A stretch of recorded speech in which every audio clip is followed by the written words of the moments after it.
एक जंगल में गर्मी का मौसम चल रहा था और उस जंगल में बहुत ज्यादा गर्मी भी हो रही थी। सभी पक्षी इस बात से बहुत ज्यादा चिंतित भी थे। जंगल में बहुत ज्यादा गर्मी पड़ रही थी, इसीलिए कोई भी पक्षी अपने लिए दाना नहीं ढूंढ पा रहा था और कोई भी पक्षी अपने घर से भी बाहर नहीं निकलता था। और उसी जंगल में दूसरी तरफ एक कालू कौवा और उसकी पत्नी गोरी कौवे भी रहती थी। वे दोनों बहुत ही ज्यादा आलसी थे और वे दोनों पूरे दिन कोई भी काम नहीं करते थे। वे दोनों अपने लिए बिल्कुल भी दाना नहीं ढूंढते थे, बस हमेशा किसी न किसी पक्षी से दाना मांगते और उसे खा लेते थे।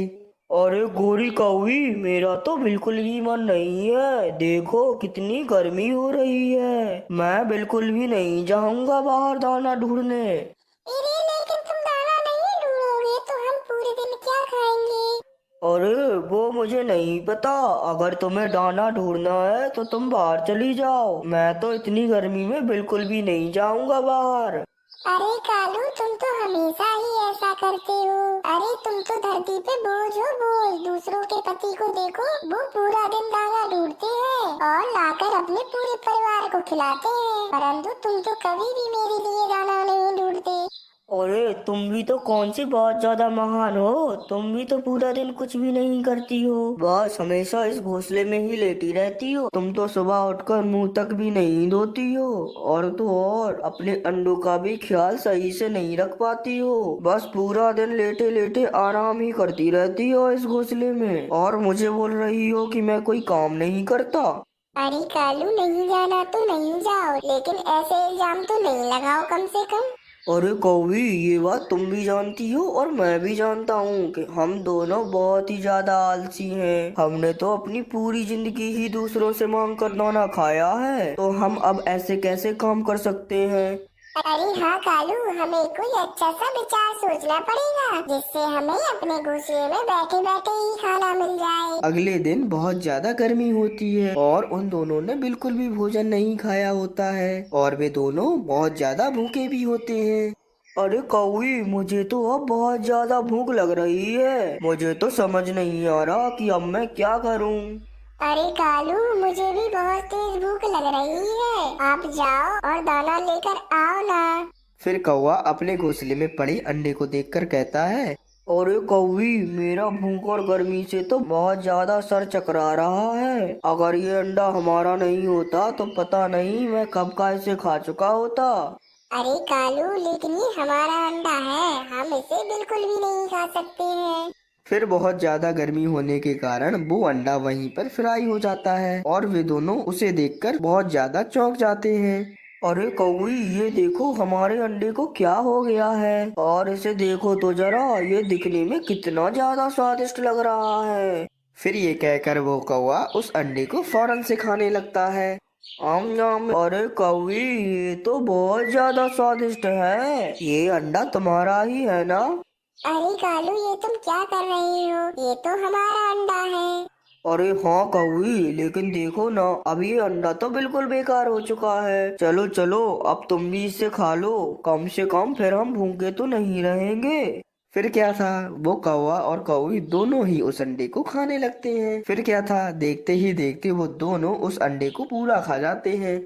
अरे वाह वाह, ये अंडा इतना ज्यादा स्वादिष्ट होता है, मैंने तो पहले कभी भी ऐसा नहीं सोचा था। अब तो हमें रोज रोज भोजन मिलता रहेगा मुफ्त का। अरे कालू, तुम ऐसा कैसे कह रहे हो? मैं रोज रोज इतने अंडे कहाँ से लाऊंगी? अरे कौवी, तुम नहीं, मैं जाऊंगा रोज रात को और किसी न किसी पक्षी का अंडा उठाकर ले आया करूंगा। फिर सुबह होते ही हम दोनों ही उस अंडे को खा लिया करेंगे और इस तरह हमें भोजन बिना मेहनत के मिलता ही रहेगा। अरे कालू, तुम्हारे दिमाग में तो इतने बढ़िया बढ़िया विचार आते हैं। तुम्हारा दिमाग इतना तेज कैसे है? अरे देखा नहीं, अभी मैंने तुम्हारा ही तो अंडा खाया है, इसलिए अब मेरा दिमाग तेज हो गया है। फिर क्या था, वो कौवा रोजाना किसी न किसी के घोंसले पर जाता और उसका अंडा लेकर अपने घोंसले में आ जाता था और सुबह होते ही वे दोनों उस अंडे को फ्राई करते और उसे खा जाते थे। अब क्या था, अब तो उन्हें बिल्कुल भी भोजन की दिक्कत नहीं थी, अब तो उन्हें अपने घोंसले में ही बैठे बैठे मुफ्त का भोजन मिल रहा था। वहीं पूरे जंगल में ये बात बहुत ज्यादा फैल चुकी थी कि रात को पक्षियों के अंडे गायब हो रहे हैं और सारे पक्षी मिलकर ये बात कर रहे थे। अरे मीनू चिड़िया, पिछली 2 रातों से मेरे 2 अंडे चोरी हो चुके हैं। पता नहीं ये चोर कौन है। अगर वो चोर मुझे एक बार मिल जाए तो मैं उसे बिल्कुल भी नहीं छोड़ूंगा। अरे हाँ भाई हाँ, मेरा भी एक अंडा चोरी हो चुका है। पता नहीं कौन दुष्ट हमारे जंगल में घुस गया है, वो हमारे अंडे चोरी कर रहा है। अरे पक्षियों, आप लोग बिल्कुल भी चिंता ना करें, हम लोग कोई ना कोई उपाय जरूर ही ढूंढ लेंगे इस समस्या का। अरे मीनू चिड़िया, लेकिन ये सब कहने से क्या होता है? अगर हम लोग इसी तरह से चुप रहेंगे फिर तो वो चोर रोजाना ही हमारे अंडे ले जाएगा। अरे हाँ कबूतर भाई, अब बिल्कुल ठीक कह रही है। चलो हमें अभी तोते महाराज के पास चलना चाहिए और उन्हें इस घटना के बारे में पूरी बात बताना चाहिए। क्या पता कोई ना कोई उपाय दे दे वो हमें इस समस्या का। अरे मीनू चिड़िया, तुम बिल्कुल सही कह रही हो। चलो चलो हम उनके पास चलते हैं। फिर क्या था, वो तीनों पक्षी अब तोते महाराज के पास पहुंच जाते हैं। इरी तोते महाराज, बहुत बड़ी समस्या हो गई है। हमारे जंगल में कोई चोर घुस आया है जो रात को हम सब पक्षियों के अंडे चुरा कर ले जा रहा है। कृपया आप इसका कोई उपाय बताएं हमें। अरे मीनू चिड़िया, मैं तो खुद ही इस चोर से बहुत ज्यादा चिंतित हूँ। कल रात को वो मेरे घोंसले से भी अंडा चुरा कर ले गया और मैं उसका कुछ भी नहीं कर पाया हूँ। इरी तोते महाराज, आप ये क्या कह रहे हैं? वो चोर इतना ज्यादा होशियार कैसे हो सकता है? उसने आपको भी नहीं छोड़ा और वो आपके अंडे भी चुरा कर ले गया। अरे हाँ मीनू चिड़िया, इसे मेरी बदकिस्मती ही समझो। इरी तोते महाराज, मेरे दिमाग में एक बहुत ही अच्छा उपाय आ रहा है जिससे हम उस चोर को पकड़कर बहुत अच्छा सबक सिखा सकते हैं। अरे मीनू चिड़िया, जल्दी बताओ, तुम्हारे दिमाग में ऐसा क्या विचार आया है? फिर मीनू चिड़िया उन सभी पक्षियों को अपना विचार बताती है। इरी तोते महाराज, आज रात मैं अपने घोंसले में सोने का नाटक करूंगी और मैं सोऊंगी नहीं और सभी पक्षी दूर बैठकर उस चोर पर नजर रखेंगे ताकि वे उसे पकड़ सकें और जैसे ही वो चोर आएगा वो खुद ब खुद हमारे जाल में फंस जाएगा। अरे हाँ मीनू चिड़िया, बढ़िया विचार है ये तो। फिर क्या था, रात होते ही वो मीनू चिड़िया अपने घोंसले में सोने का नाटक करने लगती है और वहीं पर कुछ दूर पर कबूतर और तोता उस चोर को पकड़ने का इंतजार कर रहे होते हैं। फिर वो कौवा कुछ देर में अंडा चुराने के लिए आता है मीनू चिड़िया के घोंसले में, परंतु उसी समय मीनू चिड़िया की आँख खुल जाती है और वो उसे रंगे हाथों पकड़ लेती है।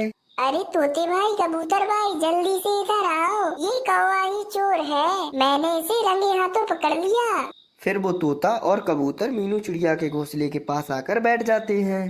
अरे भाई, मैं कोई चोर और नहीं हूँ, मैं तो बस यहाँ से गुजर रहा था तो सोचा मैं तुम्हारे घोंसले के पास ऐसे ही बैठ जाऊँ। इरी कालू कौवे, तुम झूठ मत बोलो, मैंने तुम्हें रंगे हाथों पकड़ा है। तुम मेरा अंडा चुराने की कोशिश कर रहे थे।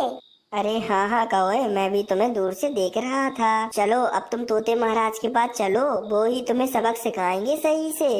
अरे भाई नहीं नहीं, मुझे माफ कर दो, मैं आइंदा ऐसा कभी भी नहीं करूँगा। और अगर तुम्हें पकड़ना ही है तो मेरी पत्नी को पकड़ो, उसने ही ऐसा करने को कहा था मुझसे। इरी अच्छा, तो तुम्हारी पत्नी भी चोरी में शामिल है। फिर क्या था, कुछ देर में ही वो तीनों पक्षी कौवा और कौवी को पकड़कर तोते महाराज के पास ले जाते हैं और तोते महाराज उन दोनों को बंदी बना लेते हैं। कौवा और कौवी को अपनी लालच का फल मिल जाता है और वे हमेशा अब उस कैद में ही रहते हैं।